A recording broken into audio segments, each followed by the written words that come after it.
Assalamualaikum warahmatullahi wabarakatuh. Salam dan bahagia. Bapak dan Ibu, perkenankan saya Ahmad Taufik Nur Hidayat, calon guru penggerak angkatan 6 dari SMK Negeri 1 Ambal Kabupaten Kebumen, dengan fasilitator Ibu Iin Farika dan pengajar praktek Bapak Aris Margono, akan mempersembahkan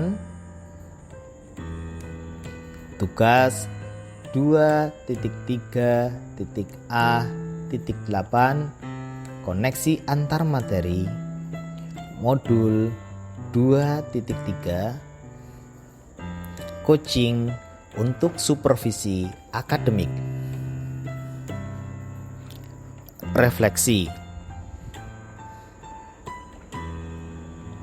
Materi yang saya dapatkan dalam pembelajaran kali ini yaitu yang pertama adalah konsep coaching, yang kedua paradigma berpikir dan prinsip coaching, yang ketiga kompetensi inti coaching dan Tirta sebagai alur percakapan coaching, dan yang terakhir adalah supervisi akademik dengan paradigma coaching. Growth mindset. Manusia sebagai makhluk yang spesial memiliki kelebihan dibandingkan makhluk lain. Salah satunya adalah manusia memiliki kemampuan untuk selalu menumbuhkan dan mengembangkan potensinya.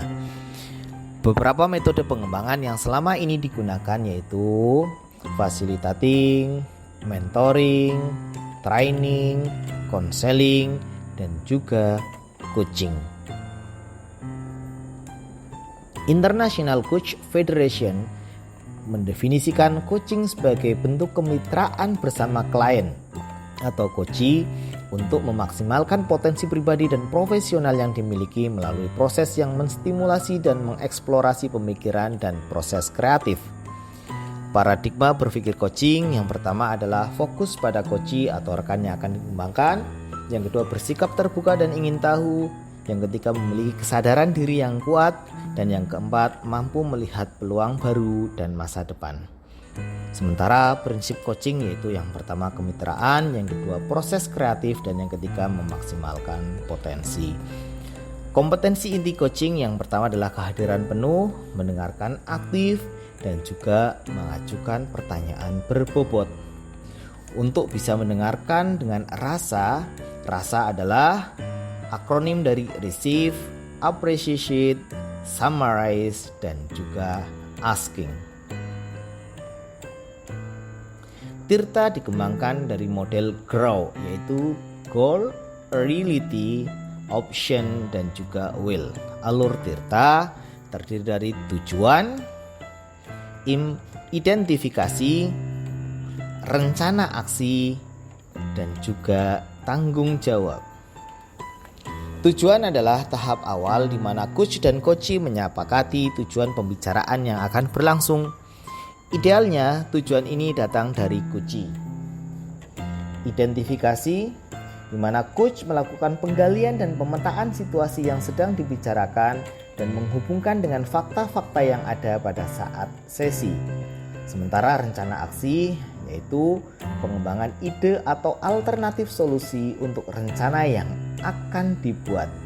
Dan terakhir adalah tanggung jawab, di mana membuat komitmen atas hasil yang dicapai untuk langkah selanjutnya. Supervisi akademik merupakan serangkaian aktivitas yang bertujuan untuk memberikan dampak secara langsung pada guru dan kegiatan pembelajaran mereka di kelas.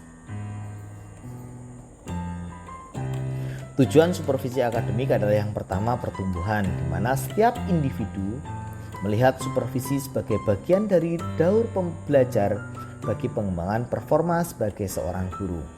Yang kedua adalah perkembangan. Supervisi mendorong individu dalam mengidentifikasi dan merencanakan area pengembangan diri. Dan yang ketiga, pengawasan adalah sarana dalam monitoring pencapaian tujuan pembelajaran. Umumnya, pelaksanaan supervisi akademik didasarkan pada kebutuhan dan tujuan sekolah dan dilaksanakan dalam 3 tahapan, yaitu perencanaan, pelaksanaan supervisi, dan tindak lanjut. Dalam tahap perencanaan, supervisor merumuskan tujuan, melihat pada kebutuhan pengembangan guru, memilih pendekatan, teknik dan model, menetapkan jadwal, dan mempersiapkan ragam instrumen. Tahap pelaksanaan diisi dengan kegiatan berdasarkan teknik dan model yang dipersiapkan. Kegiatan bervariasi dari kegiatan individu dan atau kelompok. Salah satu bagian dalam tahapan pelaksanaan supervisi akademik adalah observasi pembelajaran di kelas atau yang biasanya kita sebut sebagai supervisi klinis. Lovell pada tahun 1980 mendefinisikan supervisi klinis sebagai rangkaian kegiatan berpikir dan kegiatan praktik yang dirancang oleh guru dan supervisor dalam rangka meningkatkan performa pembelajaran guru di kelas dengan mengambil data dari peristiwa yang terjadi, menganalisis data yang didapat, merancang strategi untuk meningkatkan hasil belajar murid dengan terlebih dahulu meningkatkan performa guru di kelas. Siklus supervisi klinis terdiri dari pra-observasi, observasi, dan yang terakhir yaitu pasca observasi. Kepala sekolah dalam menjalankan tugasnya sebagai kepala sekolah dan supervisor dapat berperan sebagai evaluator sekaligus sebagai coach dengan asumsi jika yang pertama, adanya rasa percaya dalam hubungan supervisor dan guru serta dalam proses supervisi akademik. Yang kedua, guru menyadari dan memahami peran yang sedang ditunjukkan oleh kepala sekolah. Yang ketiga, peran kepala sekolah tulus dan disesuaikan dengan kebutuhan yang ada.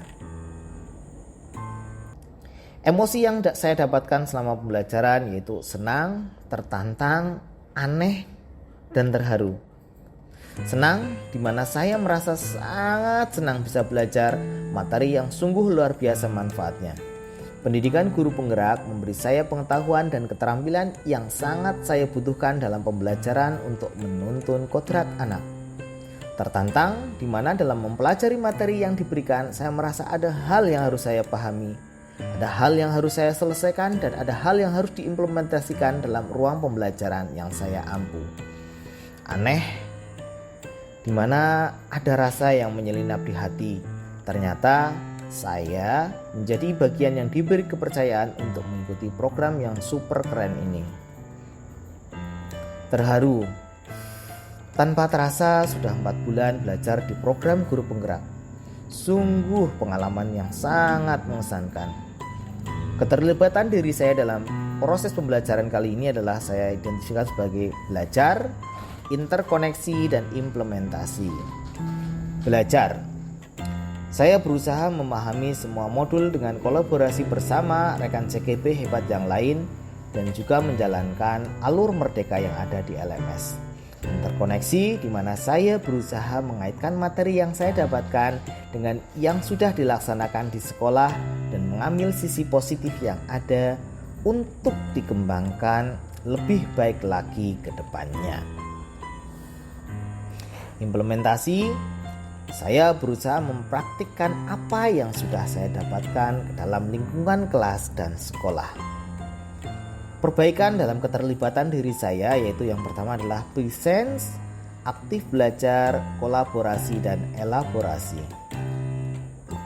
Di antara sekian banyak tugas yang harus diselesaikan dalam perbaikan keterlibatan saya dalam proses belajar adalah ke depan saya harap bisa hadir sepenuhnya dan hadir seutuhnya untuk bisa mempelajari materi.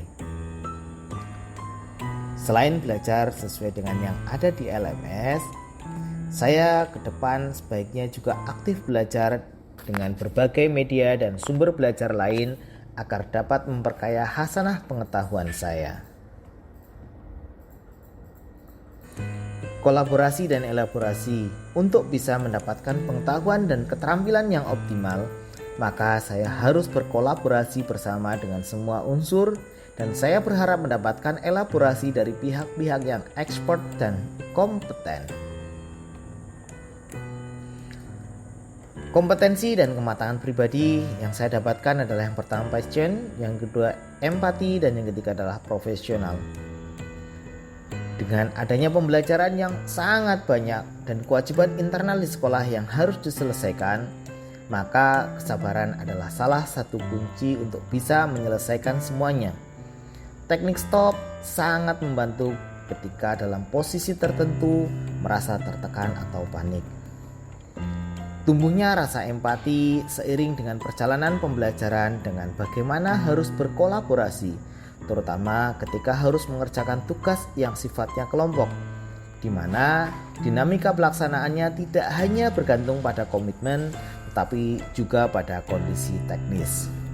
Profesional, yaitu semua tugas yang diberikan menuntun kita untuk menjadi seorang yang profesional. Apapun harus dikerjakan sesuai dengan komitmen yang sudah disepakati di awal. Implementasi. Pertanyaan kritis yang saya dapatkan adalah dalam konteks pelaksanaan pembelajaran, pemahaman materi, dan implementasi. Pelaksanaan pembelajaran. Bagaimana proses pembelajaran yang dilaksanakan bisa lebih efektif dan efisien. Memang, pembelajaran orang dewasa membutuhkan pengalaman sebagai bagian dari pengembangan konsep diri. Perbedaan pengalaman yang dimiliki CGP merupakan tantangan tersendiri untuk mencapai titik mana yang harus disepakati. Pemahaman materi sesuai dengan konteks andragogi memerlukan waktu untuk bisa terserap secara optimal. Mungkin butuh tambahan waktu bagi calon guru penggerak untuk bisa memahami materi yang diberikan. Implementasi. Bagian terpenting dari semua pembelajaran adalah bagaimana bisa mengimplementasikan dalam pembelajaran yang sesungguhnya. Materi coaching untuk supervisi akademik membutuhkan waktu yang lama untuk implementasinya, sebab supervisi akademik bukan hanya supervisi klinis saja.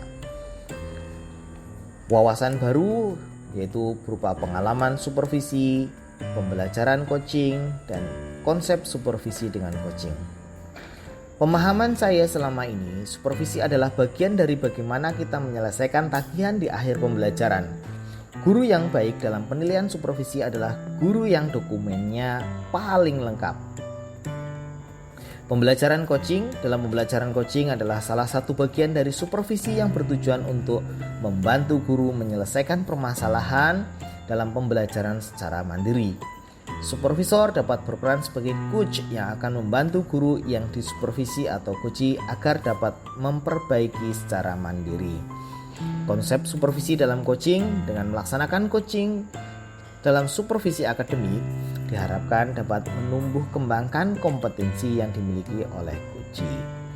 Tantangan kontekstual adalah saya sebagai guru muda dan juga pengalaman supervisi minim dan apakah ide saya bisa diterima.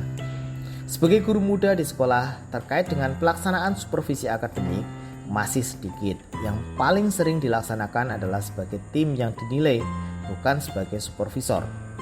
Melalui program guru penggerak, dikenalkan supervisi klinis berbasis paradigma coaching yang relevan dengan kebutuhan pengembangan sekarang.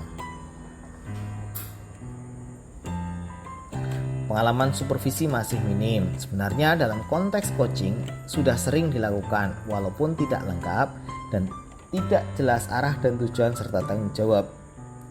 Terkait pelaksanaan supervisi rata-rata masih minim dilakukan. Sebagai guru muda yang masih minim pengalaman supervisinya, kadang masih ada pertanyaan, apakah nanti kalau saya melaksanakan supervisi, ide-ide yang saya peroleh dari program guru penggerak dapat diterima di sekolah? Dari sana berupa solusi alternatif yang saya dapatkan yaitu menjalankan peran dan nilai guru penggerak, mendiseminasikan dan memperluas pengaruh. Menjalankan nilai dan peran guru penggerak. Dengan menjalankan nilai dan peran guru penggerak diharapkan posisi kita dalam lingkungan sekolah menjadi semakin baik sehingga bisa memberikan ide dan gagasan segar untuk meningkatkan layanan. Mendiseminasikan apa yang sudah kita peroleh baik secara formal maupun non-formal didiseminasikan di lingkungan sekolah akan menambah wawasan dan juga pengetahuan baru demi peningkatan layanan terhadap murid. Memperluas pengaruh. Dengan menjalankan nilai dan peran guru penggerak serta mendiseminasikan apa yang sudah didapat dari pendidikan guru penggerak, maka secara langsung dapat memperluas pengaruh positif kita di lingkungan sekolah.